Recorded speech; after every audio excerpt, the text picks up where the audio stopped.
Hi buddies, welcome to my YouTube channel. ನಾನಿಲ್ಲಿ ಇವತ್ತು ದೋಸೆ ಮಾಡಿ ಬೀಟ್ರೂಟ್ ಪಲ್ಯ ಮಾಡೋಣ ಅಂದ್ಕೊಂಡಿದ್ದೀನಿ. ಬನ್ನಿ, ಮೊದಲಿಗೆ ನಾನು ಹೇಳ್ಕೊಡ್ತೀನಿ ಆ ಥರ ಸ್ಟಾರ್ಟ್ ಮಾಡಿ. ಮೊದಲಿಗೆ ನಾನಿಲ್ಲಿ ಬೀಟ್ರೂಟ್ನ ತೊಳೆದುಬಿಟ್ಟು ನೋಡಿ, ಈ ಥರ ಸಿಪ್ಪೆನೆಲ್ಲ ಹೆಚ್ಚ್ತಾ ಇದ್ದೀನಿ. ಸಿಪ್ಪೆನೆಲ್ಲ ತೆಗೆದುಬಿಟ್ಟು ಇದನ್ನು ತುರಿದುಬಿಟ್ಟು ಒಗ್ಗರಣೆ ಹಾಕೋಣ. ನಾನು ಹೇಳ್ತೀನಿ ನಿಮಗೆ. ಬೀಟ್ರೂಟ್ನ ಮುಖಕ್ಕೆ ಹಚ್ಕೊಳ್ಳೋದ್ರಿಂದ ಫೇಸ್ ಗ್ಲೋ ಕೂಡ ಆಗುತ್ತೆ, ಮತ್ತು ಬ್ಲಡ್ ಕೂಡ ಇಂಪ್ರೂವ್ ಆಗುತ್ತೆ ನಮಗೆ. ಸೊ ಬೀಟ್ರೂಟು ಮಕ್ಳಿಗೆ ಕೊಡೋದ್ರಿಂದ ಮಕ್ಕಳು ಕೂಡ ಬ್ಲಡ್ ಜಾಸ್ತಿ ಆಗುತ್ತಲ್ವ. ಸೊ ಹಾಗಾಗಿ ದೋಸೆಗೆ ಬೀಟ್ರೂಟ್ ಪಲ್ಯನ ಮತ್ತು ಚಪಾತಿಗೆ, ಪೂರಿಗೆಲ್ಲನೂ ತಿನ್ಬೋದು.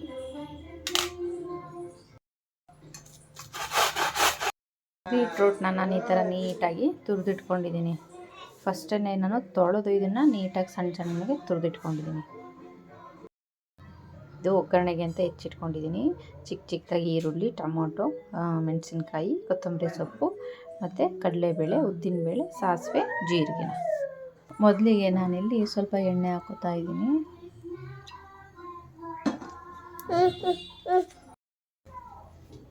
ಎಣ್ಣೆ ಕಾದ್ಮೇಲೆ ಸ್ವಲ್ಪ ಜೀರಿಗೆ, ಸಾಸಿವೆ, ಕರಿಬೇವಿನ ಸೊಪ್ಪು,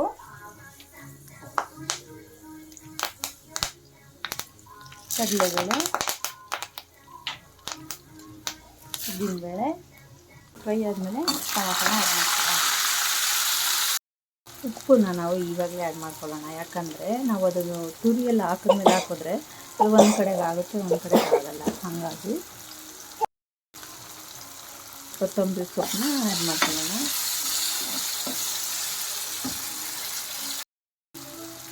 ಇವಾಗ ಲಾಸ್ಟಲ್ಲಿ ಈ ಬೀಟ್ರೂಟ್ ತುರಿದಿಟ್ಕೊಂಡಿದ್ದೀವಲ್ಲ, ಅದನ್ನ ನಾವು ಆ್ಯಡ್ ಮಾಡ್ಕೊಳ್ಳೋಣ.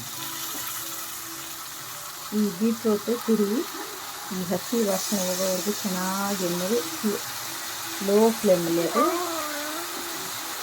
ನಾವು ಬಾಡಿಸ್ಬೇಕು. ನೋಡಿ, ಇವಾಗ ಇದನ್ನು ಒಂದು 10 ಮಿನಿಟ್ಸು ಲೋ ಫ್ಲೇಮಲ್ಲಿ, ಬಾಯಿ ಮುಚ್ಚಬಾರ್ದು, ಬಾಯಿ ತೆಗೆದುಬಿಟ್ಟು ನಾನು ಇದನ್ನು ಕುಕ್ ಮಾಡಿದ್ದೀನಿ. ಈ ಥರ ಫೈನಲಾಗಿ ಬಂದಿದೆ. ಈ ಕಡಲೆಬೇಳೆ ಎಲ್ಲ ಕಟ್ಟಿನ ಕುಟುಂಬ ಅಂತ ಸಿಗುತ್ತೆ, ಚೆನ್ನಾಗಿ ಬರುತ್ತೆ ಬಾಯಿಗೆ.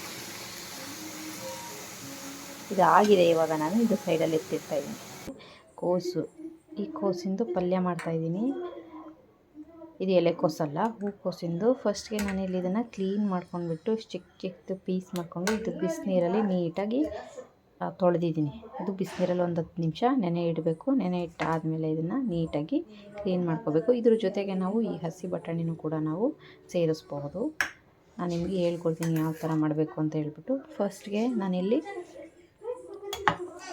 ಒಂದು ಟೊಮೊಟೊ, ಸ್ವಲ್ಪ ಕೊತ್ತಂಬರಿ ಸೊಪ್ಪು ತೊಳೆದು, ಆಮೇಲೆ ಸ್ವಲ್ಪ ಮೆಣಸಿನ್ಕಾಯಿ, ಶುಂಠಿ, ಸ್ವಲ್ಪ ಒಂದೆರಡು ಎಲೆ ಬೆಳ್ಳುಳ್ಳಿನ ಹಾಕ್ಕೊಂಡಿದ್ದೀನಿ.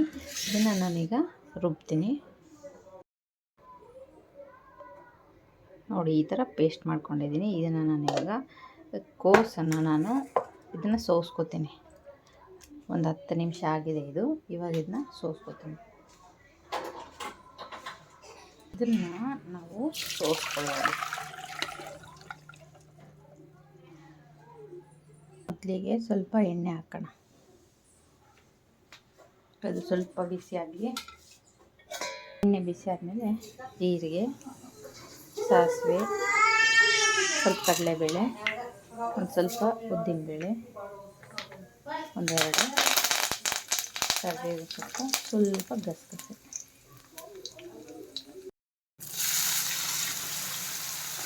ಸಣ್ಣ ಹೆಚ್ಚಿಟ್ಕೊಂಡಿರೋ ಈರುಳ್ಳಿ,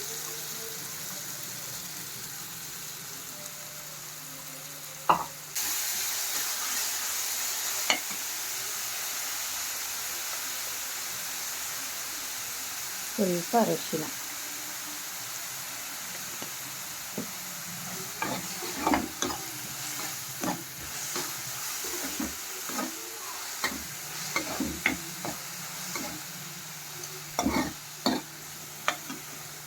ಇಷ್ಟೇ. ನಾವಿವಾಗ ಕ್ಲೀನ್ ಮಾಡ್ಕೊಂಡಿರೋಂಥ ಕೋಸನ್ನ ಹಾಕೊಳ್ಳೋಣ.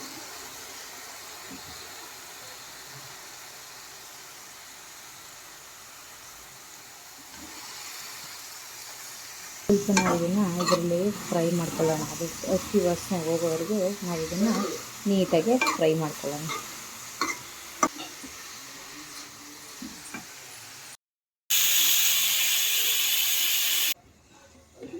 ಇದಕ್ಕೆ ನಾನಿವಾಗ 2 ವಿಷಲ್ ಬೇಳೆನ ಬಟಾಣಿನ ಬೇಯಿಸ್ಕೊಂಡಿದ್ದೀನಿ. ಆ ಬಟಾಣಿನ ನಾನು ಇದಕ್ಕೆ ಹಾಕ್ತೀನಿ. ಇದಕ್ಕೆ ಹಾಕ್ಬಿಟ್ಟು ಅಥವಾ ಚಿಲ್ಲಿ ಪೌಡರು ಅಥವಾ ಧನಿಯಾ ಪೌಡರ್ ಯಾವುದನ್ನು ಹಾಕಿಲ್ಲ ನಾನು. ಜಸ್ಟ್ ಟೊಮೊಟೊ ಮತ್ತು ಕೊತ್ತಂಬರಿ ಸೊಪ್ಪು, ಶುಂಠಿ, ಬೆಳ್ಳುಳ್ಳಿ ಅಷ್ಟೇ ಹಾಕಿದ್ದೀನಿ. ಮತ್ತು ನಾವಿಲ್ಲಿ ಟೊಮೊಟೊ ಮತ್ತು ಕೊತ್ತಂಬರಿ ಸೊಪ್ಪನ್ನ ನಾವು ರುಬ್ಕೊಂಡಿರೋದನ್ನು ಕೂಡ ನಾನು ಇದಕ್ಕೆ ಹಾಕ್ತೀನಿ. ರುಚಿಗೆ ಅದಕ್ಕೆ ಎಷ್ಟು ಬೇಕೋ ಅಷ್ಟು ಉಪ್ಪನ್ನು ನಾನು ಆ್ಯಡ್ ಮಾಡ್ತೀನಿ. ಉಪ್ಪನ್ನು ನಾನು ಹಾಕಿಬಿಟ್ಟು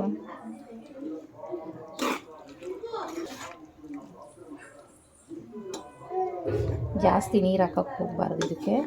ಯಾಕಂದರೆ ಸ್ವಲ್ಪ ನೀರು ಅನಿಸಿದ್ರೆ ತಿನ್ನೋಕ್ಕೆ ಚೆನ್ನಾಗಿ ಅನಿಸಲ್ಲ. ಇದು ರೊಟ್ಟಿಗೆ ಅಥವಾ ಚಪಾತಿಗೆ, ಅಕ್ಕಿ ರೊಟ್ಟಿಗೆ, ಪೂರಿಗಂತೂ ಸೂಪರಾಗಿ ಅನಿಸುತ್ತೆ. ನಾನಿಲ್ಲಿ ಚಪಾತಿಗೆ ಮಾಡ್ತಾಯಿದ್ದೀನಿ. ಸೊ ಇದನ್ನು ಒಂದು 5 to 7 ಮಿನಿಟ್ಸು ನೀಟಾಗಿ ಅದು ಬೇಯಿಸ್ಬಿಡೋಣ. ಇನ್ನೊಂದು ಕಡೆ ನಾನಿಲ್ಲಿ ಹೆಸರು ಕಾಳು ಪಲ್ಯನ ಮಾಡೋಣ ಅಂತ ಹೆಸರು ಕಾಳನ್ನ ನೈಟು ನೆನೆಸಿಟ್ಟಿದ್ದೀನಿ. ಇದಕ್ಕೆ ನಾನು ಹಸಿರು ಮೆಣಸಿನ್ಕಾಯಿ ಅಲ್ಲ, ಚಿಲ್ಲಿ ಪೌಡರ್ನ ಹಾಕ್ಬಿಟ್ಟು ನಾನು ಇದು ಪಲ್ಯನ ಮಾಡ್ತೀನಿ. ಫಸ್ಟಿಗೆ ನಾನಿದು ಈರುಳ್ಳಿ ಮತ್ತು ಅದಕ್ಕೆ ಬೆಳ್ಳುಳ್ಳಿ ಫಸ್ಟು ನಾನು ಇದನ್ನ ಪೇಸ್ಟ್ ಮಾಡ್ಕೊತೀನಿ. ಈರುಳ್ಳಿ ಬೆಳ್ಳುಳ್ಳಿ ಹೆಸರು ಕಾಳು ಪಲ್ಯ ಮಾಡಲಿಕ್ಕೆ ಮೊದಲಿಗೆ ನಾನಿಲ್ಲಿ ಪಾತ್ರೆಗೆ ಒಗ್ಗರಣೆ ಹಾಕ್ತಾಯಿದ್ದೀನಿ. ಫಸ್ಟು ಸ್ವಲ್ಪ ಎಣ್ಣೆ ಹಾಕೊಳ್ಳೋಣ. ಸ್ವಲ್ಪ ಎಣ್ಣೆ, ಸ್ವಲ್ಪ ಸಾಸಿವೆ ಯಾವಾಗಲೂ ನಾವು ಮುಂಚೆನೇ ಹಾಕಬೇಕು ಎಣ್ಣೆ ಕಾಯಿದ ತಕ್ಷಣ. ಯಾಕಂದರೆ ಎಣ್ಣೆಲಿ ಏನಾದರೂ ಲೈಕ್ ಏನು ಹೇಳ್ತಾರೆ, ಕಸ ಏನಾದರೂ ಇದ್ದರೆ ಅದು ಹೀರ್ಕೊಳ್ಳುತ್ತೆ ಅನ್ನೋ ಒಂದು ಕಾನ್ಸೆಪ್ಟು. ಮತ್ತು ಜೀರಿಗೆ ಸ್ವಲ್ಪ ಅದು ಚಟಪಟ ಅಂತ ಇದೆ ಅನ್ನೋ ಟೈಮಲ್ಲಿ ನಾವು ಇದನ್ನ ಹಾಕ್ಕೊಳ್ಳೋಣ, ಕರಿಬೇವಿನ ಸೊಪ್ಪನ್ನ. ಆಮೇಲೆ ನಾವು ಏನು ರುಬ್ಬಿದ್ದೀವೋ ಶುಂಠಿ, ಬೆಳ್ಳುಳ್ಳಿ, ಈರುಳ್ಳಿ ಪೇಸ್ಟ್ನ ಹಾಕ್ಕೊಳ್ಳೋಣ. ಅದಾದಮೇಲೆ ನಾವಿದಕ್ಕೆ ಕ್ಯಾಪ್ಸಿಕಮ್ನ ಆ್ಯಡ್ ಮಾಡ್ಕೊಳ್ಳೋಣ.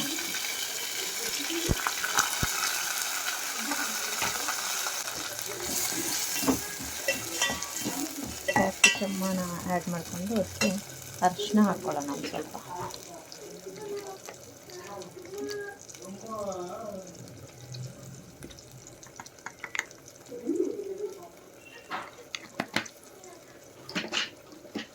ಈ ಅರಿಶಿನ ಎಲ್ಲ ಅಡುಗೆಗೂ ಬಳಸೋದ್ರಿಂದ ನಮಗೇನಂದರೆ ರೋಗ ನಿರೋಧಕ ಶಕ್ತಿ ಹೆಚ್ಚುತ್ತೆ. ಮತ್ತು ಇದು ಆಯುರ್ವೇದಿಕಲ್ಲೂ ಕೂಡ ಇದಕ್ಕೆ ಒಳ್ಳೆಯ ಒಂದು ಮಹತ್ವ ಇದೆ. ಸೊ ಹಾಗಾಗ್ಬಿಟ್ಟು ನಾವು ಎಲ್ಲ ಅಡುಗೆಗೂ ಅರಿಶಿನ ಯೂಸ್ ಮಾಡೋದ್ರಿಂದ ಏನು ತಪ್ಪಿಲ್ಲ. ಸೊ ಇದಕ್ಕೆ ಕ್ಯಾಪ್ಸಿಕಮ್ನ ಸ್ವಲ್ಪ ಎಣ್ಣೆಯಲ್ಲಿ ಹಾಕಿದ್ರೆ ಸಾಕು. ಅದು ಬೇಯೋ ಅಷ್ಟೊತ್ತಿಗೆ ಹೆಸರು ಕಾಳು ಜೊತೆ ಅದು ಫ್ರೈ ಆಗಿಬಿಡುತ್ತೆ. ಸೊ ನಾನೀಗ ಇದಕ್ಕೆ ಹೆಸರು ಕಾಳನ್ನ ತೊಳೆದು ನೆನೆಸಿಟ್ಕೊಂಡಿರೋ ಹೆಸರು ಕಾಳನ್ನು ನಾನಿಲ್ಲಿ ಹಾಕ್ತೀನಿ.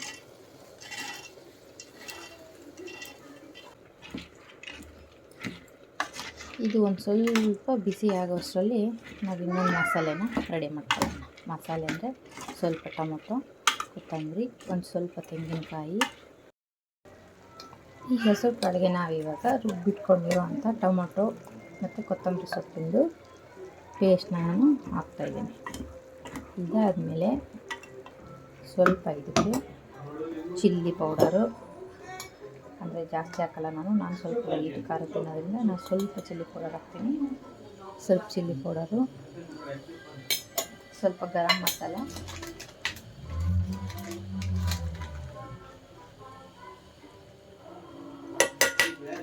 ಸ್ವಲ್ಪ ಧನಿಯಾ ಪೌಡರು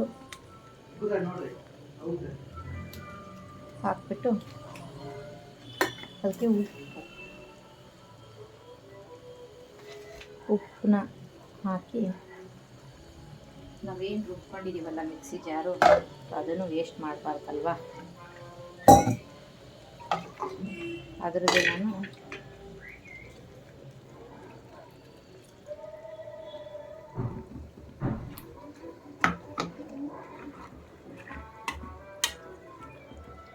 ಇದಕ್ಕೆಲ್ಲ ಹಾಕಿದ್ದೀವಿ. ಸೊ ಇವಾಗ ನಾನು ಸ್ವಲ್ಪ ಇದಕ್ಕೆ ನೀರು ಸೇರಿಸ್ಕೊತೀನಿ, ಯಾಕಂದರೆ ಅದು ಬೇಯಕ್ಕೆ ಸ್ವಲ್ಪ ನೀರು ಬೇಕಲ್ವ. ಸ್ವಲ್ಪ ನೀರು ಹಾಕ್ಕೊಂಡ್ಬಿಟ್ಟು ಇದನ್ನ ಒಂದು 10 ಮಿನಿಟ್ಸ್ ಬೇಯಿಸೋಣ. ನಮಗೆ ಬಿಸಿ ಬಿಸಿಯಾದಂತಹ ಹೆಸರು ಕಾಳಿನ ಪಲ್ಯ ರೆಡಿಯಾಗುತ್ತೆ. ಸೊ ಈಗಿನ್ನ ನಾನು ನೋಡಿ ಕೋಸು ಪಲ್ಯ ಈ ಥರ ಬಂದಿದೆ. ನಾನು ಒಂದು ಸಲನೂ ಇದನ್ನು ಕೈಯಾರಿಲ್ಲ.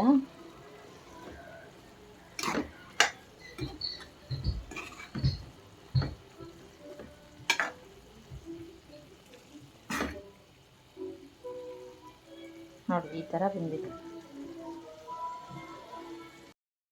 ಚಪಾತಿ ಹಿಟ್ಟನ್ನು ನಾನು ಮೊದಲಿಗೆ ನೆನೆಸಿಟ್ಬಿಟ್ಟಿದ್ದೀನಿ. ಒಂದು ಅರ್ಧ ಗಂಟೆ ಮುಂಚೆ ನೆನೆಸಿಟ್ಟಿದ್ರೆ ಚಪಾತಿ ಸಾಫ್ಟಾಗಿ ಬರುತ್ತೆ ಅಂತ.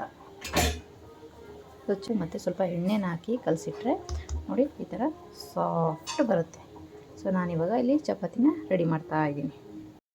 ನಮ್ಮ ಏರಿಯಲ್ಲೊಂದು ರೇಷ್ಮೆ ಸೀರೆದು ಮೇಳ ಬಂದಿತ್ತು. ಸೊ ನಾನು ನನ್ನ ಫ್ರೆಂಡ್ ಮಗಳು ನನ್ನ ಮಗಳು ಎಲ್ಲ ಸೇರಿಕೊಂಡು ನಾವು ಈ ರೇಷ್ಮೆ ಸೀರೆದು ಒಂದು ಮೇಳ ನೋಡೋಕೆ ಹೋಗಿದ್ವಿ. ಸೀರೆಗಳು ಚೆನ್ನಾಗಿತ್ತು, ಬಟ್ ನನಗೆ ಯಾಕೋ ಇಷ್ಟ ಆಗಲಿಲ್ಲ. ದುಡ್ಡೆಲ್ಲ ಜಾಸ್ತಿ ಇತ್ತು ಅಂತ ಹೇಳ್ಬಿಟ್ಟು, ಸೊ ಬೇಡ ಅಂತ ಹೇಳ್ಬಿಟ್ಟು ನಾನೇನು ತೊಗೊಂಡಿಲ್ಲ. ನನ್ನ ಫ್ರೆಂಡ್ ಒಂದು ಸೀರೆ ತೊಗೊಂಡ್ರು. ಆಫ್ಟರ್ ಇದೆಲ್ಲ ಆದಮೇಲೆ ನನ್ನ ಫ್ರೆಂಡ್ ಮಗನ ನಾವು ಕಿಡ್ಸಿನಲ್ಲಿ ಅಡ್ಮಿಷನ್ ಮಾಡಿಸಿದ್ವಿ. ಫಾರಮ್ ಎಲ್ಲ ಫಿಲ್ ಮಾಡಿಬಿಟ್ಟು ಅಲ್ಲಿ ಇರೋ ಎನ್ವೈರನ್ಮೆಂಟ್ ಎಲ್ಲ ಮಕ್ಕಳಿಗೆ ತುಂಬ ಇಷ್ಟ ಆಯ್ತು.